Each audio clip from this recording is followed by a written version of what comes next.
The Toronto Raptors got screwed. In the bombshell investigation by Pablo Torre Investigates, which is dominating NBA headlines today for good reason. This is a story that is going to change basketball culture and possibly the NBA forever.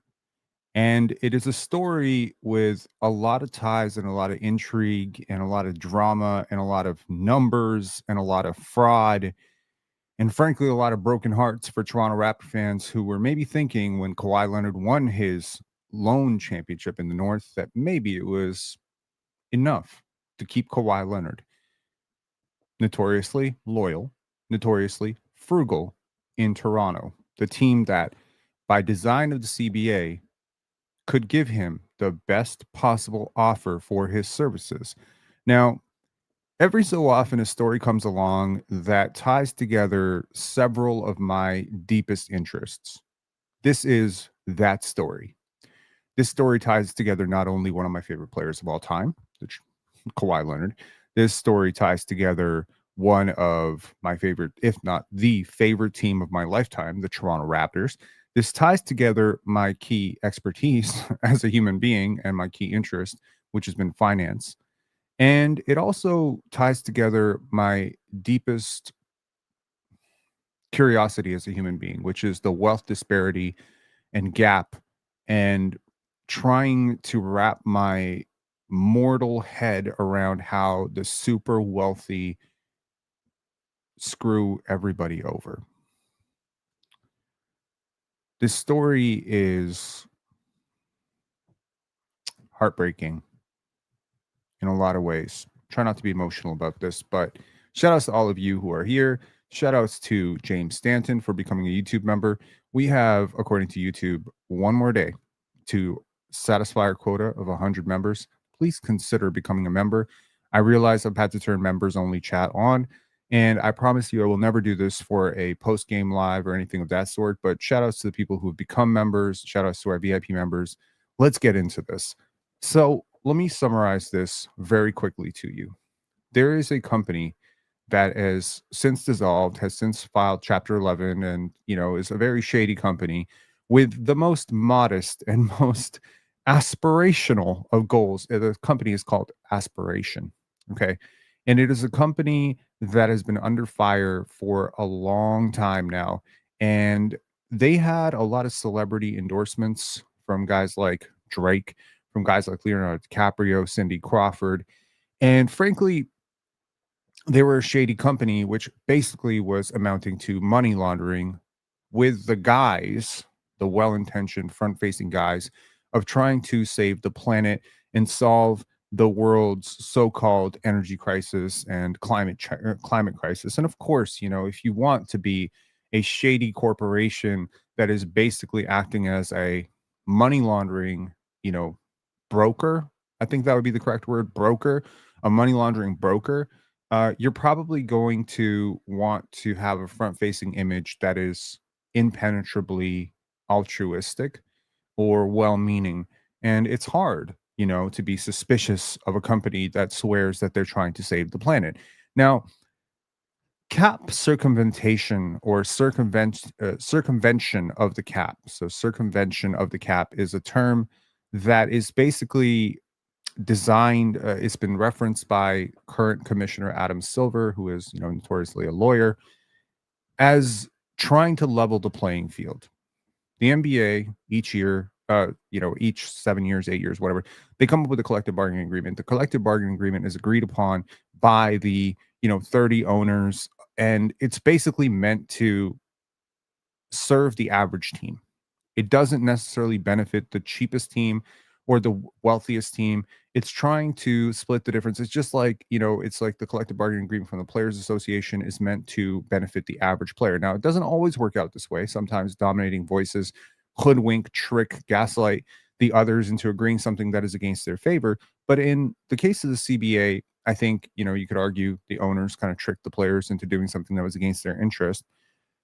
But here, the CBA is, with the salary cap, is meant to level the playing field between the haves and have-nots. So the very, very wealthy teams that are owned by a single owner, the multi-billionaire that is Steve Ballmer, who owns the Los Angeles Clippers, are not supposed to have this mega advantage over the smaller market teams like Indiana. But the reality of the situation is some level of unfairness is always going to exist. Miami has South Beach. That is an immediate pitching point. So when the Toronto Raptors are pitching Chris Bosh and the Miami Heat are pitching Chris Bosh, we're not exactly pitching the same thing. Let's be real. We can't pitch the same beach. We can't pitch the same weather. We can't pitch the same taxes. So there's already an inherent advantage that exists by being in a big market and a warm climate. If you've ever wondered why the Western Conference tends to do better than the Eastern Conference, part of it is just because the Eastern Conference contains more cold weather teams. And you, as a Toronto Raptor fan, you are not only at the disadvantage of taxes, you are not only at the disadvantage of cold weather, you are not only at the disadvantage of being the only team that is not in the continental United States in a league where I would say 98.5 to 99% of players in NBA history have been American born. You're not only, that's not just what you're facing. You are now also facing, the border crossing, the travel, all that stuff. You're also facing the fact that some owners have decided to not play ball. Now, the Toronto Raptors have famously lost a couple of very, very big time free agents. Now, every single free agent the Raptors lost, the major one, Tracy McGrady, that was more of a Toronto Raptors issue. But Chris Bosh, that was a tampering situation. The Miami Heat tampered. Dwayne Wade tampered. We all knew it. We all accepted it. And we moved on. Partially because, frankly, nobody really gave that much of a fuck about Chris Bosh. I'm just being honest. I'm being real. We just didn't fuck with Chris Bosh that way. Vince Carter forcing his way out of town had people burning jerseys. Chris Bosh forcing his way out of Toronto, resting those final games. I don't think anyone cared all that much. We weren't close to a championship. We're like, whatever. We're not going anywhere with this guy. Might as well. Brian Colangelo, off the record, kind of confessed to some people that he wasn't really sure Bosh was worth the money anyway. So we kind of just looked the other way. We got a first round pick for it. We moved on, right? The Kawhi Leonard thing, that one was like a punch to the nuts a little bit. There was a helicopter chase and all that stuff that happened, and everyone was very invested in will Kawhi stay. And I think most people kind of just looked the other way when he left. They weren't thinking completely. Myself included, by the way. Now, I was never of the mindset that Kawhi will never choose Toronto. I didn't believe that at all. There was obviously some evidence that he wanted to go home, as evidenced by the fact that he wanted to leave the Spurs to go to LA. But this idea that you could win a championship with this great group of guys, that you have this perfect situation, you have this great medical staff that's really just completely rehabs your brand. Not only that, Kawhi Leonard came to Toronto as like a bit of a NBA pariah. He really opened up here. His brand took off. Like suddenly the New Balance deal comes in and everyone's happy and everyone's smiling, and suddenly he's gone. And it's gone. And everyone in Toronto just kind of looked at each other and just said, well, at least we got a championship. That's the distraction. At least we got a championship. Kawhi busted his ass. He hit the shot and we got a championship. But did you know that Kawhi Leonard was really considering staying in Toronto? Kawhi Leonard, it's important to establish who the person is that we're dealing with here. Kawhi Leonard is a player who notoriously, even after becoming a multimillionaire basketball player, continued to drive the same car that he was driving in college, because why get a new car when my old car still works? Kawhi is a guy who had a deal with Wingstop in which they, at least in part, paid him with coupons, and then had a complete meltdown because he lost the coupons and then they replenished his coupons. We're not talking about a normal person here. We're not talking about some guy who's just accustomed to dropping 40-50 million dollars he doesn't. No, he cares.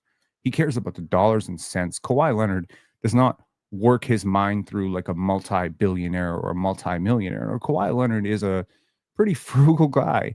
And for that frugal guy to leave what the Raptors were offering, Kawhi and Dine is a very small part of it, right? The brand, let's just be honest. New Balance may disagree with what I'm about to say. Kawhi was a bigger deal in Toronto than he was in LA. He was a bigger deal in Toronto than he was in San Antonio. He has never reach the heights that he reached in 2019 with the Raptors. The Raptors had a good sales pitch, man. Masai Ujiri went to the table thinking he had a real chance. If you think otherwise, you're not paying attention. The Raptors had a shot at keeping this guy and running it back. And I'll remind you, this is a team that won more games the year after Kawhi left, if you remember the bubble. That team was on pace to win more games the year Kawhi left. And if Kawhi had stayed, Danny was going to stay. You really had a chance to repeat. You had a chance to repeat. And if you remember the team that won the next year, notoriously, the Los Angeles Lakers with LeBron and AD, the Raptors were better than that team. The Raptors were better than that team. So instead of talking about one championship, which we all were very pleased with because, of course, as Toronto Raptor fans, we've been taught to expect less of ourselves. No, there was a chance for multiple championships with Kawhi. And there was a great supporting cast here to support him. There was the ascent of Pascal. There was ascent of Fred. Every one of these players that Kawhi played with is now being talked about as like a borderline all-star. Kyle still had a couple of serviceable years. Maybe you had to do something about replacing one of Serge or Mark, but you still had a couple of serviceable years left of Danny Green. You had an all-star ascent coming up of Pascal Siakam, whether Kawhi wanted to play with him or not. You had Fred VanVleet coming up the cycle and probably would have fit in really well. You had OG Anunoby, who probably would have been trade fodder at that point for an upgrade at the 5. You had a ton of depth. You had Norman Powell on the bench. You had a lot of depth. And quite frankly, with Kawhi in tow, you also had all of your draft picks. So you could have really reinforced a championship roster around him. The Raptors went to the table with a great offer. They went with great ownership. At the time, they still had Larry Tannenbaum. Rodgers hadn't completely taken over, everything. They had a great city with a huge market. They had a championship to pitch him. They had a great medical staff. They had everything to pitch him. And then suddenly we heard some rumors. We heard some rumors that Uncle Dennis is asking for things that he's not supposed to be asking for. And that is where the cap circumvention, sorry, I don't know why I keep saying circumvention comes in.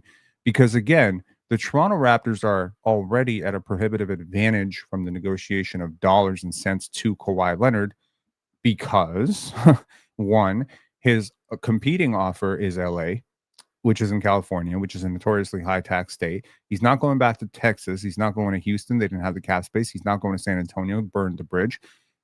He's probably not going to Miami. So if the offer was Los Angeles Lakers, Los Angeles Clippers, Toronto Raptors, which were the three, allegedly the three players in this game, it really was not going to be the Lakers because Kawhi notoriously had said he didn't want to play second fiddle to LeBron. So it was going to be the Clippers or the Raptors. So the Raptors had a good shot. The Raptors had a great shot. The Clippers were notoriously not a stable franchise. They had a relatively new owner. They, of course, tampered all year. I mean, we all saw the Clippers staff in the arena, and the league even investigated into this. Yeah, I'm not making this up. The Adam Silver opened an investigation into the Clippers because the noise about their tampering got so loud. And whether the Clippers offered something to Kawhi Leonard to circumvent the cap is what was allegedly like the biggest focus of that investigation, and they found nothing.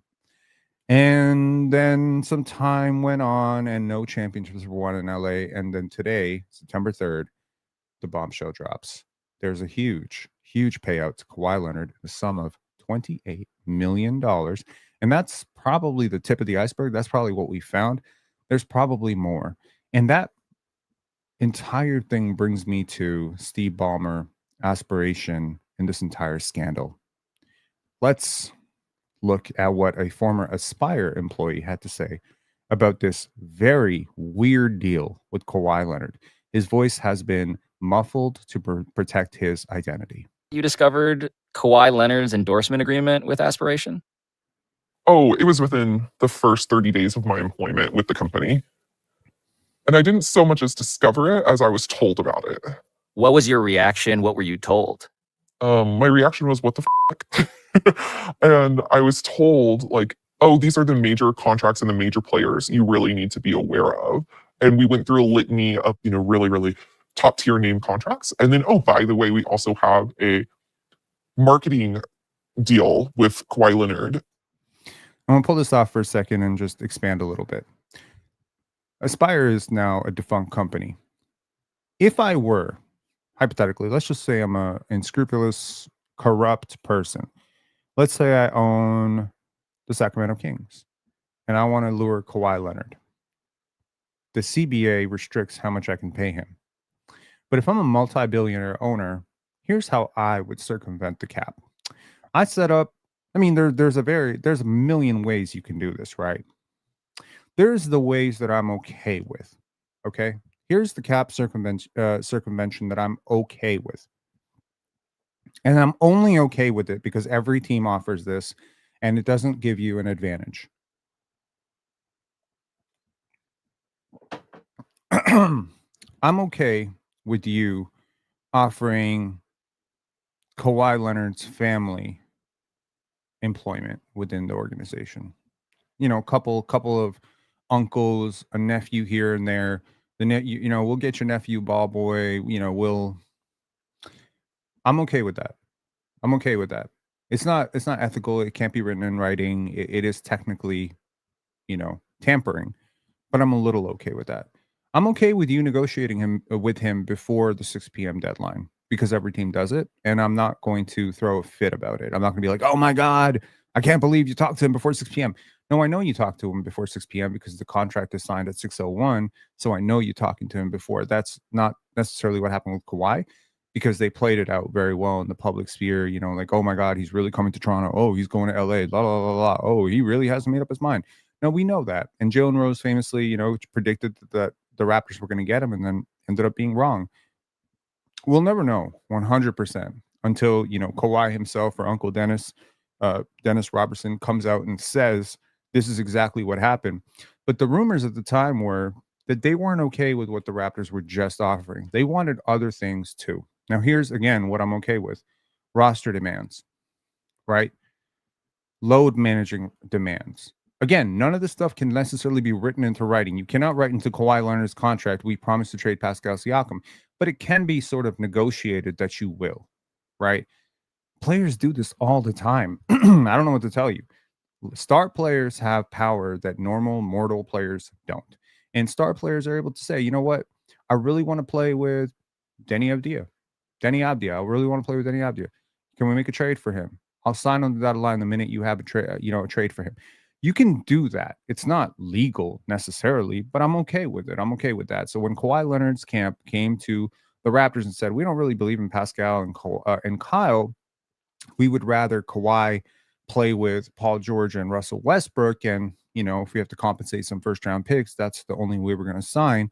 I kind of am okay with them offering it, and I'm okay with the Raptors saying no to that. Now, obviously, move forward probably wouldn't have been the worst idea in the world. The Raptors didn't exactly have a lot of phenomenal success with Pascal. He didn't necessarily become a franchise savior that they were expecting him to, but at the same time, I'm okay with that.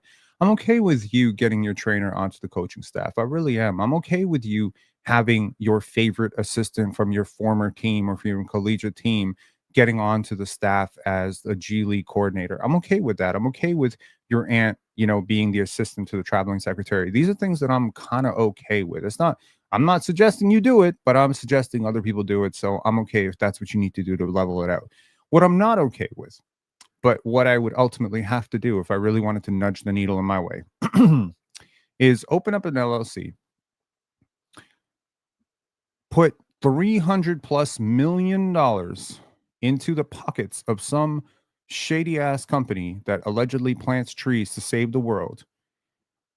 Have that entity, that corporate entity, which by the way is very publicly associated with my arena, the Intuit Dome, and also with me, and have that company create an agreement with Kawhi Leonard, the player that I'm attempting to woo in 2021.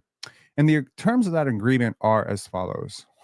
We will pay you $28 million in cash.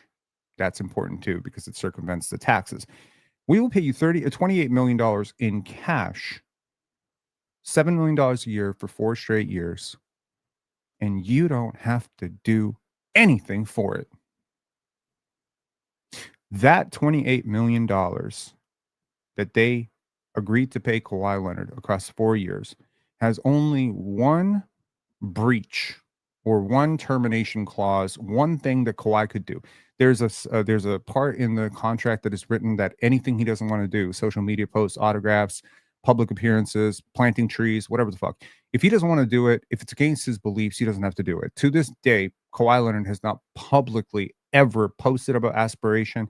He has never planted a tree. The picture of him planting a tree, by the way, that Big Ox shared on social media, Mr. Casual, that picture that you're sharing as evidence of his partnership with Aspiration was taken this past month in Rwanda, or during Africa tour. That's that picture that you're posting that Kawhi Leonard actually planted trees in your neighborhood. That picture is taken in Africa. That picture was taken last month. So miss me with that bullshit because he planted a tree there. That has nothing to do with Aspiration. That has something to do with Masai's foundation. Now, it is important to realize that the world of the wealthy does not operate like the world of you and I understand that. There's a story to be told later when I get through this, but I'll tell you why all of this like stirred me up so much this morning. So the point here is Kawhi Leonard doesn't have to do anything for this $28 million. And the $28 million is his, provided one condition: that he remain a Los Angeles Clipper. This deal is terminated the second he is no longer a Clipper, which gives him further incentive to remain with the Clippers. And obviously, for Uncle Dennis, who was looking for sweeteners for the biggest free agent coming off the biggest championship, coming off possibly the greatest single player scoring playing run in playoff history since Michael Jordan. Remember where we were. Don't fucking forget. We were at Kawhi Leonard might be the best player in the world. And oh, by the way, Kawhi Leonard is also a free agent. And oh, by the way, Kawhi Leonard wants to go to LA. Steve Balmer comes from the world of Microsoft. Microsoft, right? Microsoft is a company that competes very unethically, but does not have the same structure as the Clippers. The Clippers are in partnership with the other 29 teams. Microsoft is in competition, direct competition with Apple and other technology companies. Microsoft does not have to do a handshake agreement with Apple when they launch a new product or when they decide to unethically, squeeze out a smaller competitor. The rules of business and the rules of operation that Steve Ballmer came up with, that Vivek Ranadive come up with, that frankly, all of these guys, these super multi-millionaire, billionaire type of guys that buy these teams, the guy from the Nets is another example. These guys came up in a world where crush or be crushed. This is not a partnership thing. You're not a partner with the Milwaukee Bucks and the Toronto Raptors. You don't have to think about the Milwaukee Bucks and the Toronto Raptors. They're a competition. You crush them. You crush them by any means necessary. Please be clear. Apple and Microsoft and SiriusXM and Facebook, Meta, Tesla, these companies do not work on, what's good for everybody else is good for us basis. They work on the, ethos of crush or be crushed. And so for Ballmer to use the same business tactics that he used to dominate the world as one of the best investors of the last 20 years, a former CEO of Microsoft, for him to use those practices in the NBA was never going to fly with the other owners. And it was never going to fly with Adam Silver, who has said circumventing the cap is a cardinal sin. And it is a cardinal sin because it changes the balance of the league. And now you're going to have this situation where Kawhi is being given $28 million by a company that you are directly investing in, a company that you have partnered with. And the basis of your partnership is so they can pay Kawhi. You're money laundering. This is what money laundering is. This is fraud. And the league has a major opportunity to make an example of the LA Clippers. And I'll tell you what happens if you don't. Because if you don't, the next time a Giannis Antetokounmpo or a Nikola Jokic or Shai Gilgeous-Alexander comes up for free agency, and I find out that the only penalty for paying these guys under the table is that I'm going to lose a couple of first-round picks, I'm losing the first-round picks. Happily, by the way. Fuck the ethics. You have to think in terms of consequences here. If the consequences for murdering someone was therapy, there'd be a lot more murders. I'm sorry to say that's probably true. Okay. So the reality is the consequence has to fit the crime. And what the crime is that you took the best free agent in the world and paid him under the table. You circumvented the cap. You operated in bad faith. And yes, I understand some people saying this is not a Kawhi Leonard problem. Kawhi Leonard didn't do this. His representation did this.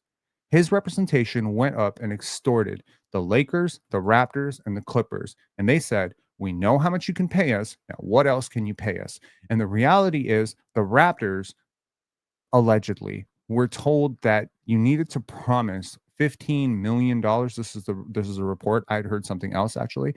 $15 million in off-court brand, deals over a set period of time for Kawhi. Now, Kawhi is not the most marketable guy. He's not the most charismatic guy. I think Scotty's a lot more charismatic than Kawhi. Kawhi has the charisma of freaking paper. Okay, I love him, but he's like, I'm weird. Okay, I think Kawhi is hilarious, but I'm weird. Most brands are not looking at a guy that barely, gets on social media, barely has a social media following, barely talks to the media, and being like, yeah, we'll give you $20 million to promote our phone. No, you're not going to do that. Those commercials that he did with those San Antonio grocery stores, like they were bad. He's not a good actor. He's a great basketball player, not a great actor, not a very charismatic guy in terms of promoting shit, not very active on social media. So if you're trying to sell things based on his involvement, it's not going to net you $28 million of value. But that's exactly what he got paid. And that, I believe, will be the tip of the iceberg, because the only reason that we are able to even know about this is because this KL2, Aspire LLC, this, this, this, I want to call it a shell corporation that Kawhi Leonard set up, where Kawhi Leonard is in the contract as the officer, and he is the owner of that company. That company is headquartered in California. I implore you to go check out this entire video. It is linked below after this video. You will absolutely, your mind will be blown, because this is great investigative journalism. This is also investigative journalism into fraud. We continue with the former employee at Aspire. The $28 million organic marketing sponsorship deal with Kawhi. And that, if I had any questions about it, essentially don't, because it was to circumvent the salary cap. LOL. There was lots of LOL when things were shared. Among the endorsement agreements that these famous people, these celebrities, were signing with Aspiration, where did the size of Kawhi Leonard's agreement, the $28 million over 4 years, where did that rank? The single largest sponsorship deal that Aspiration ever made. It completely eclipsed every other agreement. Completely eclipsed it. So every other celebrity endorsement combined would not have met even a quarter of Kawhi Leonard's endorsement. So that's...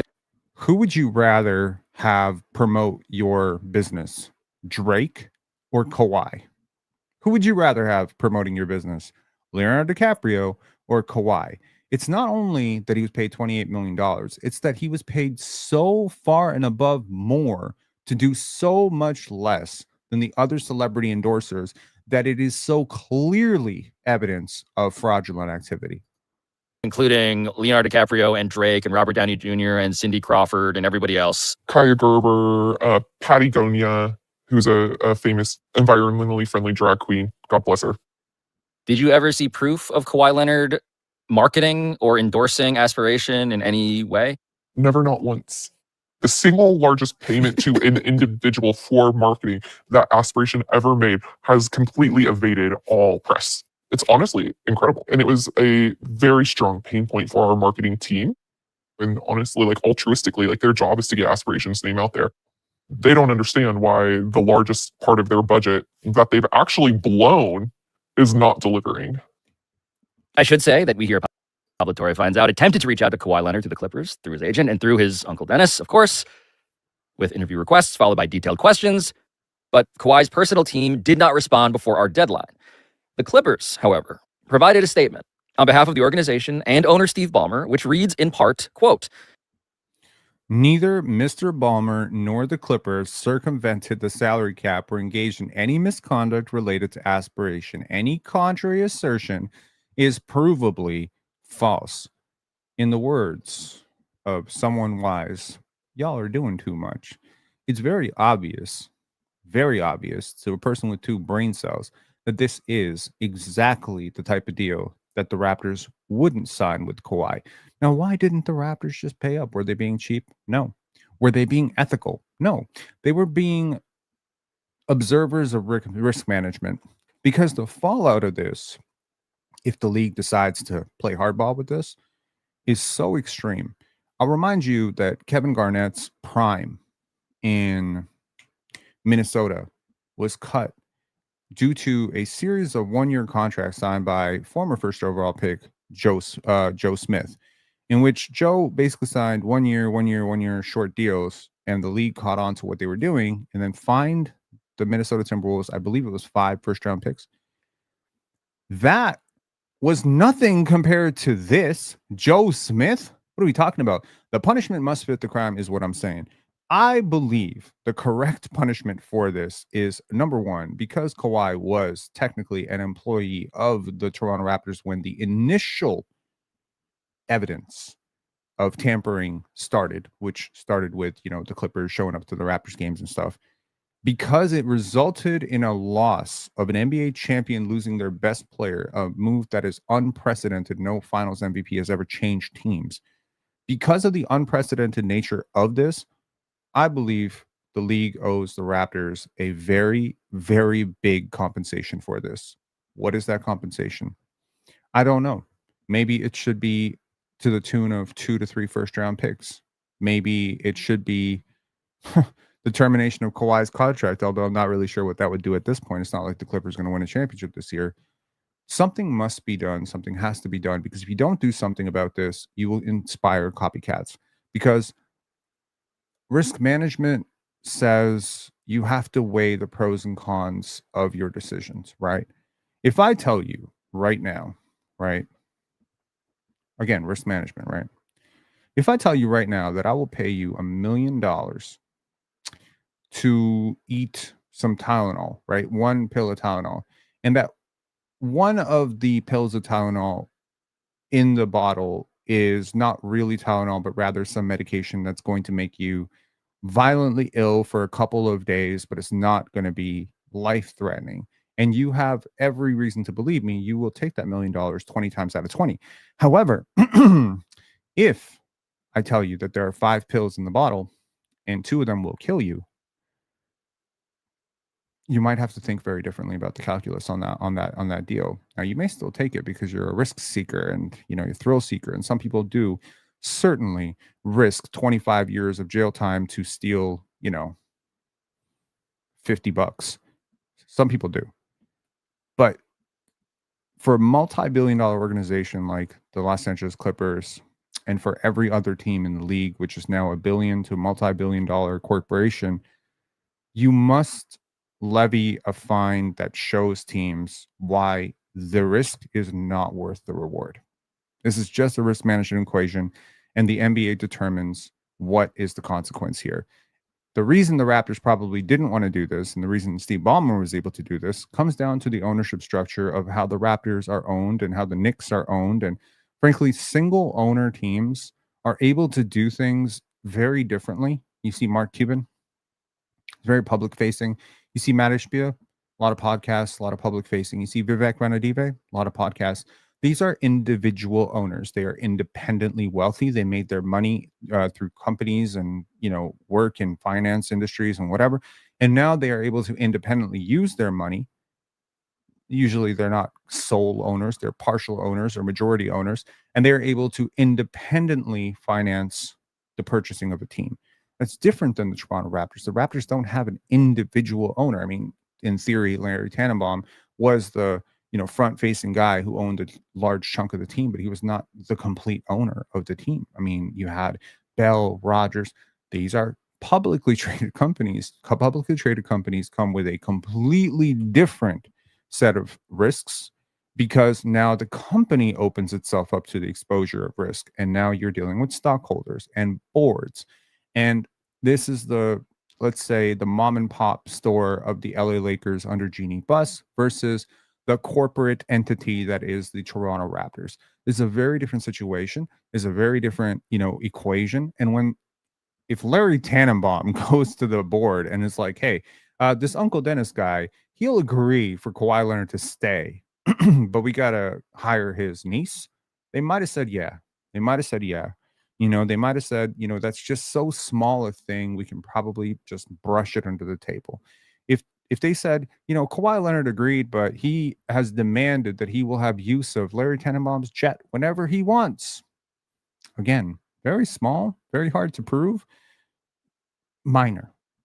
But if they had come to Larry Tannenbaum and said, I need you to go back to the MLSE board and say that we are demanding that you create a shell corporation which will, through your funding, pay out, redirect payments from you to Kawhi Leonard, care of Uncle Dennis, to the tune of 28 million US dollars, that board would have erupted in laughter and said, are you crazy? Which is exactly what it was. The Raptors had no chance to match this offer. Not because they were cheap, not because they were afraid, not because they were ethical, but because their ownership structure would not allow them to take a unilaterally, laughably stupid risk like this. Most teams can't. Most teams won't. One team did, and that team is the LA Clippers. And what have they gotten for their troubles? And this is where we say karma is a bitch, right? They had to watch the player they traded to appease Kawhi, Shai Gilgeous-Alexander, go 3 straight seasons averaging nearly 30 points per game, lead the league in scoring last year, captain a team that won the NBA championship, when through all of their circumvention of the cap and all of the money they've put into their arena and all of the hype of, we got Kawhi and we got Paul George, they've had to watch their own team get bounced, Kawhi Leonard get injured, stars leave, stars age. This is an ego thing. And I'll bring it back to something, that I learned when I was younger. Now, I was, some of you who follow this channel know that I grew up very poor. And so the world of the rich and famous was very weird to me. And anytime I've rubbed shoulders with people who were way, way, way wealthier than me, it's always shocking to me how they operate. One of these people I met when I was 19 years old. I was working security at the time. I was putting myself through school, and I was working $12 an hour. And it was interesting. I was also like very good with money. Like I had started an investment portfolio. I had been putting away money for years because I wanted to buy my first place. That's actually why I'm pushing channel membership so much, because I'm trying to pay off my mortgage. So, like 16 years after I bought that place, I'm trying to pay off my mortgage. And I remember this guy, he was very enamored by the fact that I was taking a philosophy elective first year at U of T. And we used to talk about finances. We used to talk about gold, silver. We used to talk about precious metals. We used to talk about, futures. And I would tell him some stuff. And at one point I looked at his portfolio and I said, your money manager, which is just, like your financial advisor, is completely steering you in the wrong way. And I showed him what my strategy would have probably net him over the last few years. And so what was surprising to me at the time, because I was 19 and I was not used to be taken seriously in this world, was that he came to me with a very unique offer, which was actually quite cool and really changed my life. He said, I will invest $200,000 with you. You can manage $200,000. You can put it where you need it. And my only request to you is that you allow me to come with you to the philosophy classes, because I really want to go back to school. What a strange offer. I thought the man had lost his mind. I was like, what? I mean, I felt confident. I knew what I was doing. $200,000 was way more. I thought he was going to give me like $5,000 and be like, let's see if you can turn it to $10,000. I was smart. I wasn't nearly ambitious enough to expect anyone to give me 6 figures to invest. And that's when I learned that money wasn't a thing to him. He told me that $500,000 was what he called play money. At the time, to me, $500,000 would have been like my whole life. I had been working since I was 12 years old, and I had not amassed half that amount. I worked 30 hours through high school. I was the hardest working person that I knew in my life, and I made sure of it. And I could not imagine $500,000. And to this guy, $500,000 is play money. He's poor compared to Steve Ballmer. He's not even poor compared to Steve Ballmer. He can't even be in the same room as Steve Ballmer. I'll give you another one. I remember there was this guy, when I was 24, and he was like working at a hedge fund with me, and he was just way older and way richer, and he was making, 6 figures, 7 figures for like the last 15 years, and he was a dominant, motherfucker in the space. And he wanted to make a bet with me on the Boston Celtics. Now, famously, I don't bet. I don't promote to betting on this channel. I will never take a sports betting sponsorship because I think it is corrosive and terrible for you. But in that moment, I felt so confident that, I was right, that I was like, yeah, I'll bet you $10. He looked at me like I was crazy. Because I'm like Kawhi. I'm frugal. To me, $10 is still money. $20 is still money. You're not taking a toonie off my table, and I'm not going to notice. I'm going to notice. This is the cost of growing up poor, is money is still real to me. He was like, how about $1,000? $1,000? He's like, I have to feel it. What? Said I have to feel it. I have like $10 is nothing for me. It's not even worth my breath. Like I have to feel like a loss. And that's when it kind of got me thinking, like, these guys are just not normal. These people with like billions of dollars, they're not normal. That guy was not a billionaire, by the way. That guy was poor compared to Steve Ballmer. That guy couldn't fucking wipe Steve Ballmer's shoes. The concept of billionaire, you just stack out the zeros. How many millions you need to get to a billion? You need 1,000, right? 1,000 millions. 1,000 millions. I remember another story, when I was running a dog walking business, and we encountered this like set of houses that were just all empty. These are just empty houses. And this was like Dovercourt area. And I asked someone, I'm like, why are your neighbors' houses all empty? And they're like, oh, there's this family that owns 127 houses here, and they're waiting for a condo development. I'm like, you own 127 houses in Toronto? Who are these people? These are the rich and famous. These are the billionaires. And they don't work like me and you. They don't work on normal amounts. They're not excited when they win $1,000. So this risk-seeking behavior, which is pretty much the thing that, is a deviation from the norm. It's what unites like the biggest billionaire to the biggest crook, right? Something I learned in abnormal psychology is that the people who are in prison, usually all end up in the same place for a reason, because they all broke the rules. But whether you are a person with a 62 IQ who cannot control your impulses and decide to rob a liquor store, without a face mask, or whether you are a multi-billionaire who commits multi-billion-dollar fraud in order to make money, you're after the same thing. You're using the same, stuff. You have completely different mindsets on money, what money is, but ultimately you're breaking rules that ultimately get you put in jail. Now, I'm not saying Steve Ballmer should be put in jail. That'll never happen. He's way too wealthy to ever go to prison for something like this. Certainly not saying that Kawhi Leonard necessarily needs to be disciplined for this. I'm a big Kawhi fan, and I wish him well. Unlike, some people here, I'm not even salty Kawhi left. I'm not. He didn't have to play in the finals. He was hurt. He played for us. He didn't want to be here. He was a free agent. He had a right to go where he wanted to go. I believe that if the Clippers offer does not exist with the circumvention attached, the part that annoys me is that he probably stays in Toronto, because Toronto could offer him the most money, and that maybe the Raptors have a wink-wink deal with Kawhi that, yes, sign the deal and we'll trade you in 6 months and we'll be paid. If Kawhi didn't want to be in Toronto, Kawhi's not leaving $40-50 million on the table. Knowing what we know about Kawhi Leonard, knowing what we know about how he operates and how frugal he is and how good a deal he had here, signing this deal in Toronto was the frugal mindset approach. Rolling a dice on your career with a short-term 3-year contract with the Clippers given your extensive degenerative injury history, is not something that most frugal people do. It's not something that Warren Buffett would do in this situation. It's not something I would do in this situation. And this is why bird rights exist.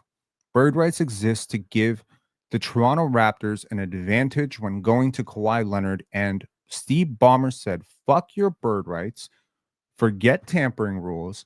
I'm going to play the way I've always played with Microsoft, and I'm just going to be richer than the competition. I'm ballsier than the competition. I hope this live changes how you look at assholes like Steve Ballmer, man. I really hope it does. I hope this live makes you look at the NBA a little bit differently, because the truth is, it's not a fair league.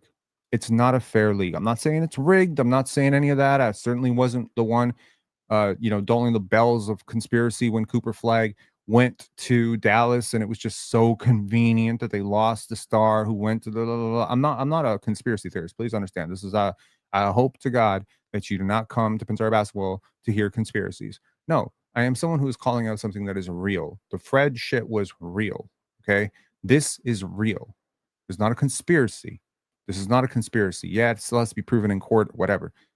Come on, man. $28 million. $28 million to do nothing.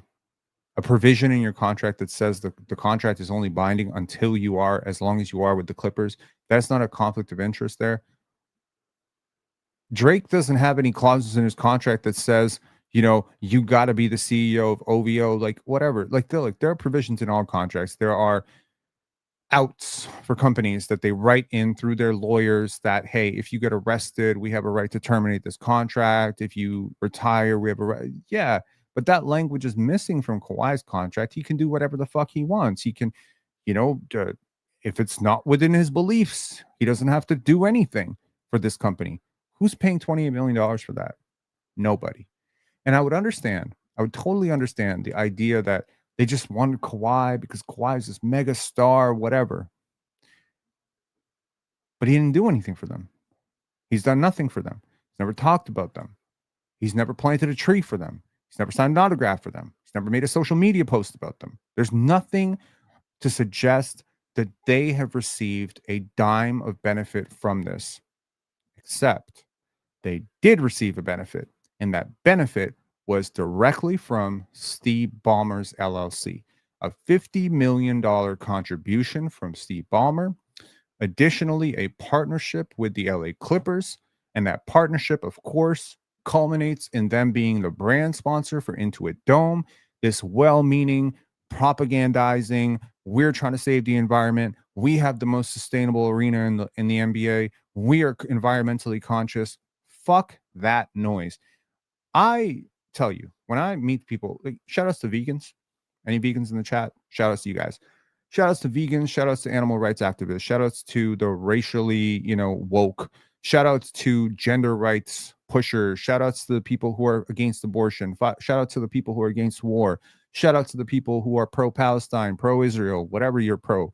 Shout outs to all of you. Shout outs to the people who are pro the environment, pro, anti-fur. Pro, dog treatment. Shout outs to all of you, man. Good stuff. Virtue signal all you want. But I'm going to tell you this. I get very dubious around people who tell me they're pro everything. Okay. Nobody has time to care about everyone and everything. And I get very annoyed and somewhat suspicious when people define their personalities by what they hate. And if everything you talk about is, I hate the treatment of animals and whatever. Have you met those people? Spend 10 minutes with a lot of those people, and you will find very often, not always, certainly not blanket statementing this, very often the people who are so pro the good things are actually just terrible people. They're just awful, awful people. Awful. Oh, I love animals so much. Oh, this person is terrible because they mistreated their animal. It's like, you're an asshole. You're a terrible person. You mistreat your own animals. So many people, I promise you, so many social media people who have been outed throughout the years because they're doing horrible things. I mean, there was this dating coach who was recently outed because, she was charging $6,000, $8,000, $8 million, I don't know, for consultation with single desperate men.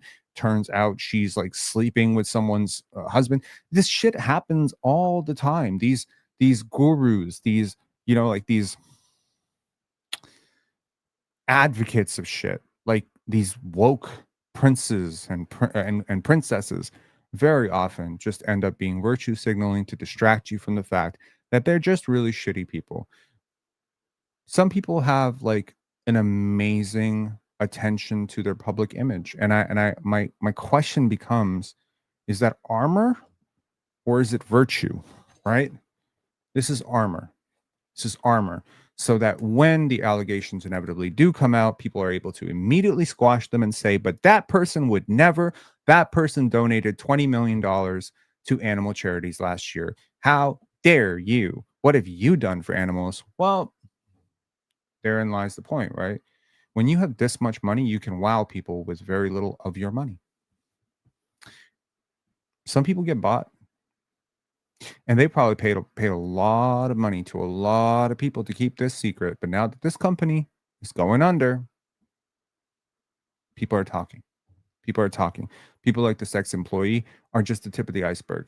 You're going to see a lot more come out about this. And, you know, again, the league was able to make an example out of Jonte Porter, right? He got into some bad things.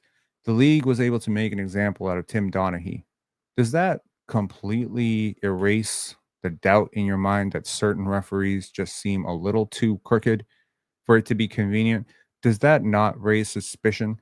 What Michael Porter Jr. said this year, this offseason, because he's been on a press tour of epic proportions, just talking nonsense all day about how it's logical what he said.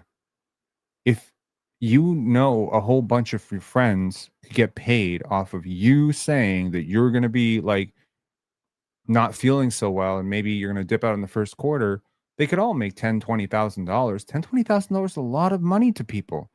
What is the median net worth of an American who is like middle age? It's like $20,000. To add $10,000 to that, you're doubling your wealth.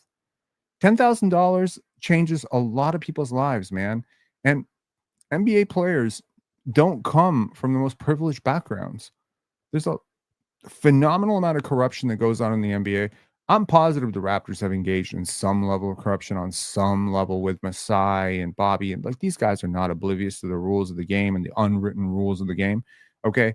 Like I'm positive that there were some sweeteners offered to Kawhi, right? There were some sweeteners for sure. Yeah. We'll make some trades to appease you. We'll, you know, give Uncle Dennis a cushy job. Yeah. You can use the private yacht, the private penthouse, the private this. We'll, you know, we'll nudge some, you know, marketing executives and, you know, we'll present you in a different way. We'll do like, look, man, everything the Raptors did that entire year was try to please Kawhi. They did a great job. This is like, you know what the Kawhi Leonard saga was in Toronto? It was like you being on your best behavior for a date, right? It was like you do everything right. You show up on time, you're funny, you're charismatic, you open doors, you slide out chairs. You did everything for this girl. She goes home at the end of the night.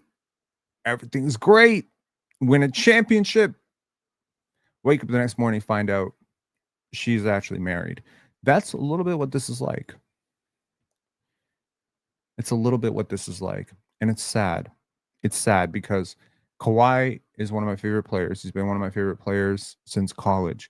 And I say this just like I said with Kevin Durant coming to Toronto. You know, if Kevin Durant had come to Toronto, it's not okay for it to just be good enough for one side.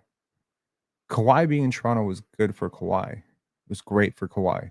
Kawhi being a Clipper has not been so it's not been so favorable to Kawhi. You know, I think Toronto would have continued to explode his brand. I think the city would have embraced him. I think the city did embrace him. Kawhi Nandine, Galactus. Don't forget, we all got over it real quick because we said we got a championship. But don't forget, could have had 2, could have had 3, might have had 4. Had the perfect architect, the perfect cap situation, the perfect pick situation, the perfect supporting cast, the perfect conference. Could have made a serious run. Go look at the next 3 teams that won championships, man. I implore you, go look. The Lakers won a championship. The Bucks won a championship. You're better than both of those teams. You're better than both those teams. The Denver Nuggets might have been a challenge, but with Kawhi leaving the Raptors coinciding with LeBron's decline, the fall of Golden State, Steph, Clay, Steph getting older, Clay falling off, getting injured, KD going to Brooklyn, that disaster. I really do think there was a pathway to the Raptors competing for championships for like 3-4 years and probably winning a bunch, maybe 2, maybe 3. I don't know. Maybe the Raptors would have fulfilled LeBron's prophecy for Miami, not 1, not 2, not 3, not 4. Yeah, it might have been 4, might have been 3. And if nothing else, if this offer, this under the table deal with the Clippers doesn't exist for Kawhi, then at the very least, the Raptors are able to sign Kawhi and then trade him later to get something back. In this situation, the Raptors received 0 for Kawhi, 0 for Danny Green, who obviously was going to go if Kawhi was going to go. And the Raptors fell apart. The Raptors culture fell apart. The Raptors have never won a single, they've won 1 round since Kawhi left, and that was 6 years ago. It's tragic. And it's funny because everyone in the NBA is talking about this right now. Mark Stein tweeted about it. I'm sure the NBA themselves are going to have to address this at some point. And everybody's talking about what this means for the Clippers. Everyone's talking about what this means for Uncle Dennis. Everyone's talking about what this means for Steve Ballmer and the corrupt people over at Aspiration. Everyone's talking about what this means for the league, what this means for penalties, what this means for, Kawhi, Uncle Dennis, this reputation. Why is nobody talking about what this means for the Toronto Raptors? We the North, right? But we not the outpost. Now, I say this to say I'm still looking forward to the Raptor season this year. I hope we will win a championship. I think we will win a championship again before the Clippers ever do. Look forward to watching the geriatric Clippers this year. Should be fun. Da Brown guy with a super chat. Thank you very much. You are right. The Raptors easily would have won in the bubble. No question. I think they would have too. I think they had nerves of steel. And please remember, the Raptors won a championship without OG Anunoby. And OG Anunoby just signed a deal for $40 million. That's the guy who didn't play for you. Okay. Again,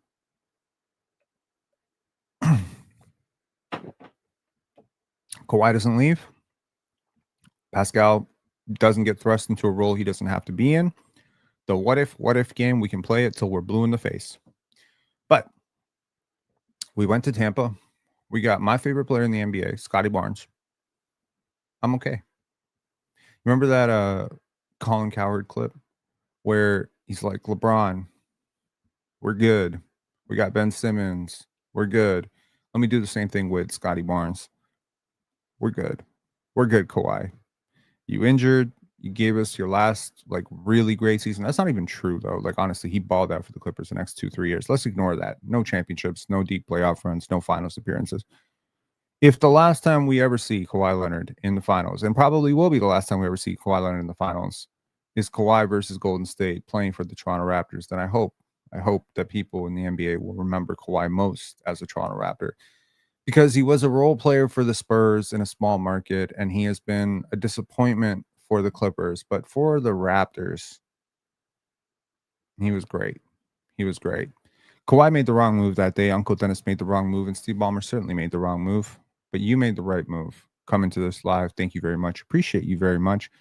And I'm going to get working on a members-only video. If you are wondering why I am trying to push this membership thing so strongly, if you're not aware, YouTube sent us an email on August 5th saying, launch memberships, we'll pay you money. And I'm like, well, with all the money YouTube has taken from me, given, how we've arranged this agreement with YouTube, nice opportunity to get some money back. Nice opportunity to launch memberships. So I took a good 10 dumbass days to launch the memberships, thinking that the text on the email was pretty crystal clear that, hey, we will give you $30 per member. You'll have 30 days from when you sign up. I thought it's 30 days from when I sign up. And I launched memberships on August 15th. And many of you have joined. Kudos to you. Yesterday, I got an email from YouTube saying you have until September 5th, which means I was not given a full 30 days. And they've also said that gifted memberships don't count. So that means I have to somehow find a way to create content so good over the next one day to get like 60 members. This probably ain't going to happen, but I'm going to try. I want to give a shout out to our VIP members, Susan Garrett, Springer, Stanley Kurian, Pepperjack, Karen Hall, and of course, Apex Class On. And shout outs to everybody who became a member right now. You are helping tremendously. Matt, Not Another Shrubbery, and James Stanton. Thank you all for becoming members. Thank you to all of our existing members, Not Donald Fagan, Cass, everybody who's in here right now, Gregory. Thank you guys so much. And I will catch y'all later. I'm going to make that video after this video is live. Since I'm still technically working on the framework of that members only video, if you are a member, even if you're not a member, let me know what is the best use of the next 6 hours of my life so that I can drop a banger tomorrow that our members will appreciate. Let me know. Maybe we'll make it members first. Maybe we make it members only. Maybe the members only thing expires after September 5th. But from what I'm understanding, the bonus only exists until September 5th. So I got to grind. I'm going to get to work right now and we'll work as hard as I can for the next 48 hours and then I'll sleep. I'm not on the panel tomorrow, but I will be on playback tomorrow. We're doing a Throwback Thursday. And if you are a person who wants to hear more of my thoughts on this subject and other subjects, including if the league is watered down or anything like that, go check out today's panel episode on Player's Choice. I think I did pretty well on that episode. I'll talk to y'all later. Thank you so very much. And the Brown Guy, thank you so much for the super chat. Appreciate y'all. Have a great day. Bye-bye.